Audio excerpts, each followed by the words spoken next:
Magandang araw sa inyong lahat mga bro. Muli maraming salamat sa Diyos sa panibagong pagkakataon na pinagkaloob sa atin para makagawa tayo ng mga panibagong kalaman, mga video patungkol dito sa ating mga motor. So meron din nala dito sa atin mga bro na isang Suzuki Raider J. Ayan, Raider J mga bro. So ang problema daw nito ay ayaw umandar tapos biglang tumirik. At sa tingin ko ay mukhang naka-stack na nga ito mga bro kasi medyo, medyo luma na siya Pero ang issue lang nito ay ayaw umandar. Kaya ngayon araw mga bro ay tuturuan ko kayo kung paano mag-troubleshoot ng motor na ayaw umandar. At syempre, kung bago ka pa lang dito sa ating channel, huwag niyo pong kalimutan mag-subscribe para po lagi kayong updated tuwing mag-upload po tayo ng mga panibagong tutorial. So, tara!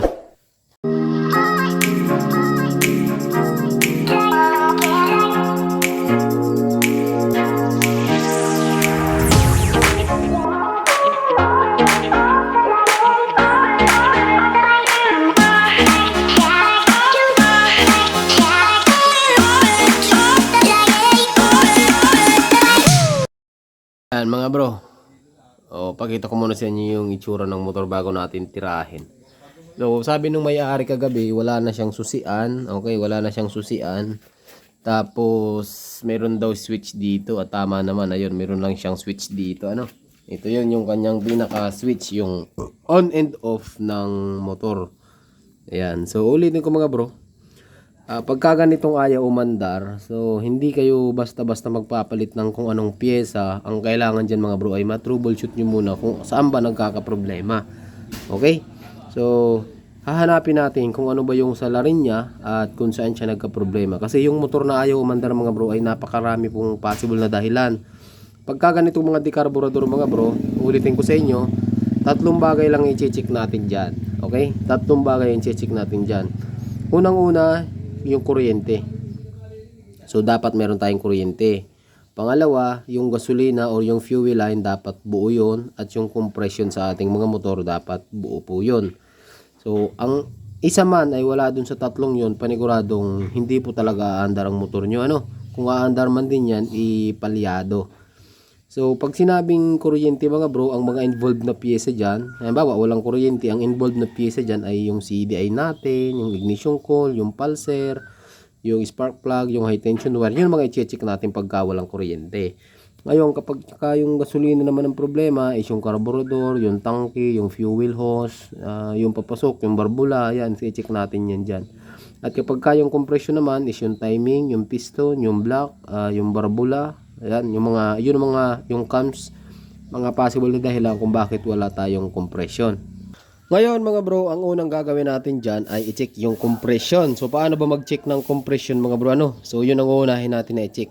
So sa pag-check po ng compression, mayroon tayong ginagamit na pang compression test, kaso wala tayo. May sinasalpak dito sa spark plug para malaman natin kung good condition pa ba ang compression. Pero tuturuan ko kayo mga mas madaling paraan. Sa kicker nyo lang malalaman kung may compression.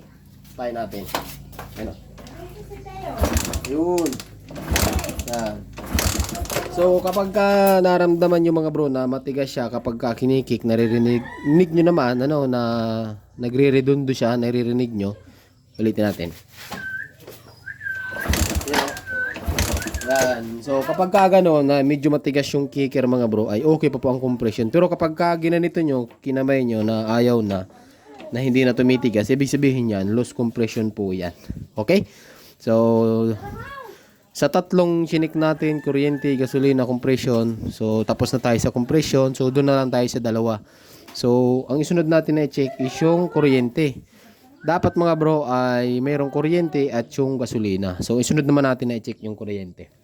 Ngayon mga bro, paano ba natin i-check yung kuryente? Napakadali lang din mga bro. So ang gagawin natin, punta tayo dito sa spark plug. Ang gagawin natin dito mga bro, isuhugutin lang natin to. Ayan, yung spark plug ka, pugutin nyo lang yan. Ayan, so patapos, so tanggalin nyo to. Ayan, tanggalin nyo yung spark plug cap. Tapos ito mga bro ay ididikit natin dito sa bakal. Ayan, so ididikit natin yan dyan. Tapos ikikik natin. Pero dapat naka-on ang motor mga bro. Okay check natin. Ayan. Ayan, check natin. Kung meron kayong katulong mas maganda. Kung wala okay lang din naman. Ayan. Check natin, dapat dapat mga bro meron siyang kuryente na lalabas. Natin ha. Dito tayo, baka makuryente tayo eh. Masakit pa naman to. Ayan, ayaw. Wala. Kita nyo ba? Walang lumalabas, di ba? Ito natin. Yan o. Wala talaga. Kay patay. Yan. Yan o. Ay, problema mga bro. So, wala tayong kuryente. Ano?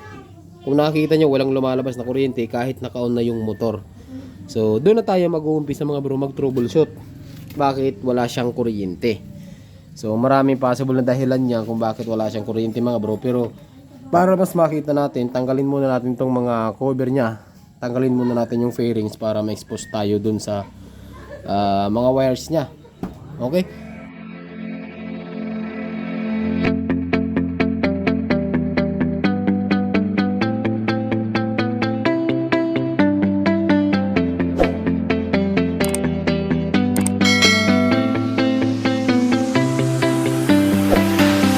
I see the light inside you, brighter than the skies. Ayan mga bro, kung nakikita nyo, bali nakalas na natin yung side fairings. So, ito na lang mga bro yung kinalas natin kasi nandito yung CDI at saka nandito yung rectifier. Ayan. So, dahil nga mga bro, na-check na natin, wala siyang kuryente. So, mag-proceed na agad tayo dito sa CDI. Ayan. So, dito mga bro, kung mapapansin nyo, bali yung harness niya ay nakatape na lang. Ibig sabihin nito ay ginawa na. Ayan, hindi na ito yung mga stock niya.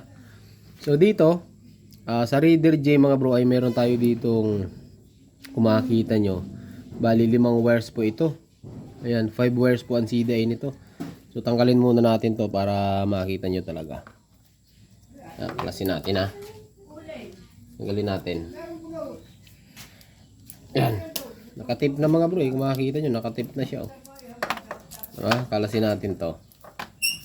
Para maituro ko sa inyo yung positioning ng bawat wires. Kasi napakahalaga niyan mga bro. Ito kasi yung nagbibigay ng kuryente yung ating CDI. So kaya nga CDI, so ang ibig sabihin niya is capacitor, discharge, ignition. Yun ang meaning ng CDI. So tuturo ko muna sa inyo mga bro yung wiring color coding niya, no?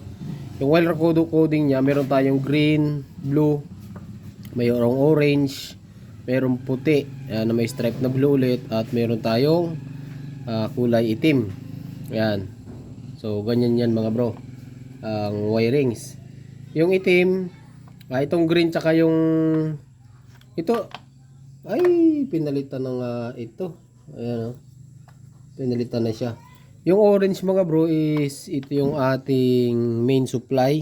Ayan So ito yung galing ng accessory wire dun sa mga naka Suzuki. So sa lahat ng Suzuki, ang kulay orange is yung ating accessory wire. Tapos yung itim is yung ating groundings. Itong dalawang magkatabi is yung ating pulser. Ayan, magkatabi. Ayan. Tapos ito naman puti is yung papunta ng ating ignition coil. Ayan. Papunta po yan ng ignition coil. Puti. Ulitin ko. Ilapit natin para makita nyo mga bro. Ayan o. Ay. Muntik pang mahulog yung camera natin Ulitin ko, yung orange accessory wire, yung itim ground, yung puti na blue ay ignition coil. Ito yung dalawang blue na may yellow at saka yung green na may white. Yan yung ating papunta ng pulser. So ang gagawin natin dito mga bro, ang gagawin natin dito, gagamit po tayo ng test light. Yan. So dapat mga bro, mayroon supply itong kulay orange. Kasi ito yung pinanggagalingan ng power. Or pagka walang supply ng positive ito, pagka walang positive ito, ibig sabihin wala pong accessory wire, hindi talaga magre-release ng kuryente. So i-check natin Ayan. Check natin, tapos wala kasi tayong katulong, i-kick natin.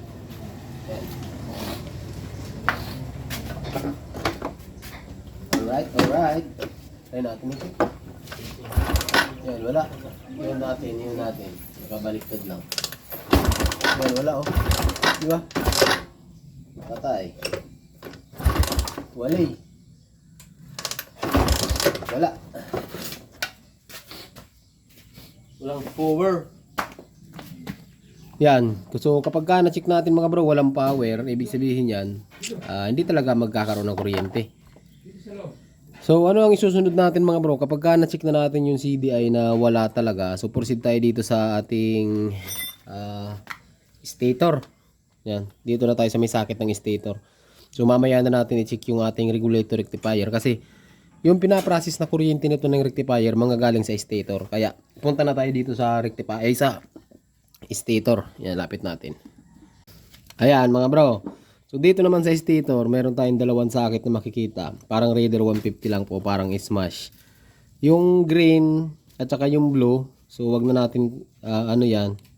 Ano po yan? Sa pulser yan. So positive, negative ng pulser. So dito tayo sa may puti at saka yung dilaw. Yan. So ang gagawin natin dyan, hugutin nyo lang. Hugutin nyo lang tapos kuha kayo ng test light mga bro. Ayan. Tapos sungkitin nyo dito sa kulay yellow. Bro, pakik nga. Pasoy nga. Yan. Nagkatulong tayo mag-kick. Kahit dahan-dahan lang. Dapat mga bro ilaw. Sige. Sapa. Yun, umilaw, di ba? Sapa. Yan, umilaw. Umilaw yung dilaw. Dito tayo sa puti. Dapat umilaw din. Sapa. Yun, umilaw. So, dahil umilaw siya mga bro, naka-upwave, ibig sabihin, buo yung ating stator. So, walang problema sa stator. Yan, dahil buo yan, proceed tayo dito sa rectifier.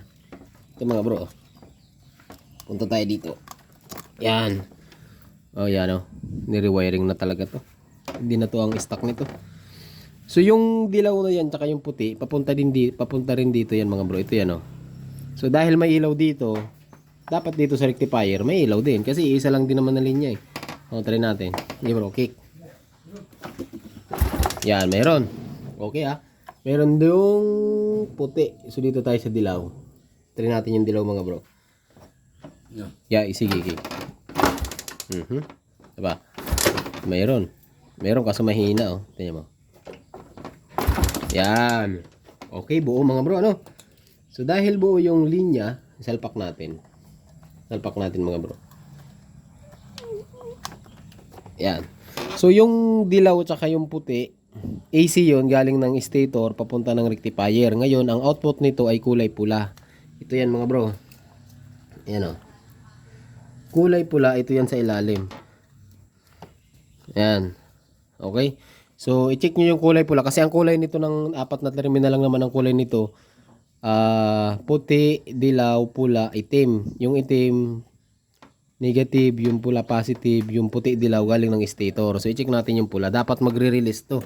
Check, give bro, kick mo. Pula to mga bro ah. Ayun, mayroong konti. Apa? Ayan. So, mayroong pula. So, ang tanong, bakit wala itong orange? So, ayan. Ulitin natin ha. Check natin tong orange. Saksakin na natin to dito para sigurado.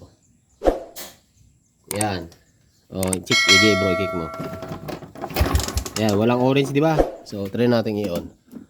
Oh, naka-on or off. Oh, isa pa. Wala talaga mga bro. So, hindi talaga under yan. Patay tayo dyan. So, ang problema lang mga bro, possible na problema, walang accessory wire na pumupunta dito. Yan, wala siyang accessory wire. So, ito troubleshoot natin tong bakit kasi dito ito nilagay. Ayun o. Ito mga bro. So, ayun, meron tayong gagawin dito mga bro technique. So, hindi ko na ipapakita sa inyo kung paano ang pinaka-diskarte. Pero, susubukan natin siyang erekta, no? Subukan natin direkta. Ang gawin natin, kuha tayo ng positive dito. Kuha tayo ng positive dito. Ilagay natin dito sa accessory wire para mapasukan siya ng positive. Ayan mga bro, kung nakikita nyo, bali nakalas na natin. So ang ginawa pala dito, yung pula, ayan o. So nirewiring na siya. Yung pula, ito pinutol. Okay, pinutol yung pula. Tapos nagtap sila ng wire, siguro papunta ng battery ito at nagtap sila papunta dun sa accessory wire. Ito na yun oh. Ay papunta dun sa susian. Ito na yun. Ayan, ayan oh. Ito, nakita niyo yung wire na yan na isa. So ang gawin natin mga bro, rekta no. Irerekta natin siya. So balatan natin to. Okay? Babalatan natin to. Ayan. Tapos, ikakabit natin dito. Ikakabit natin dito sa accessory wire. Kasi mga bro, kailangan talaga na mayroong supply ang CDI natin. Kasi kahit kumpleto yan ang linya, kapag walang main supply na pinanggagalingan, hindi ho talaga andar ang motor nyo. Facts yun mga bro. It's a fact. So, ang kailangan natin, irekta natin to. Para magkaalaman na. Madali lang mga bro, mga troubleshoot. Yan, oh. Ito yung kulay pula, tapos yung orange, pagsamahin natin. So, ang mangyayari dito, parang hindi natin siya pinadaan sa susian. Nakarekta na siya. Wala tayong wear kasi. Ayan. Ganito muna natin, ha. Okay. Tapos, salpak na natin. Yan. So, subukan natin ngayon. It is light. So, wala na tayong tagasipa. So, punta tayo sa kabila. Ayan. Okay mga bro, yung ito subukan natin yung pula. So ito mga bro, kapag ganito nakarekta na muna siya. So hindi siya dumaan ng susian. Diba? Yun. Yun. Kita nyo? Merong ilaw. Yan, may ilaw. So dahil may ilaw yan, so check natin kung meron ng kuryente. Tunay kayo ito bro. Check natin mga bro kung magre-release siya ng kuryente. So dito muna tayo. Dali lang ito mga bro eh. Lagay mo natin yan. Yeah. Okay, okay. Check natin. Kita nyo ba? Yan o. Yan o. Malakas boy. Hindi nyo yata nakikita o. Palaki natin. Yan. Yan nyo mga bro ah. O. Ay tunay. So subukan natin pantarin. Testing lang mga bro, testing. Bandarin natin ha. Walang patayan to. Karekta eh. Ay. Yan. Yan. Puso. Yan, nakasalpak na. Bukan natin. Yan na. O, diba mga bro, bandar na. O, ganun lang kadali. Yung pag-troubleshoot. So, ang ginawa lang natin, nilagyan natin yung CDI ng positive. So, yung gasolina, wala problema. Kuryente lang ang naging problema. At ang naging problema nito mga bro, siguro yung susian, oh. Ito mga bro. Yung susian na nandito. So, ayusin natin yung linya niya. Ito, bali wala kasi to. Kahit pindutin natin, hindi siya mamamatay kasi nakarekta dito. So ang gagawin natin dyan mga bro ay ayusin natin yung kanyang harness, no? Ayusin natin yung switch na yan, yung wiring na yan, para magkaroon siya ng patayan. Okay. So ganun yan mga bro, umandar na. So basic lang, di ba? Kung nakikita nyo naman mga bro ay umandar na yung motor. So napakadali lang, di ba? Napakadali lang ang troubleshooting kapag kabisado nyo yung ginagawa nyo. At alam nyo kung saan kayo magsisimula, hindi mahirap magawa ng mga motor na ayaw umandar. So sana mga bro nakatulong sa inyo yung simpleng video natin ngayon. Kung meron pa kayong mga gustong itanong at hindi nyo naintindihan, huwag nyo pong kalimutan mag-comment at sasagutin natin yan.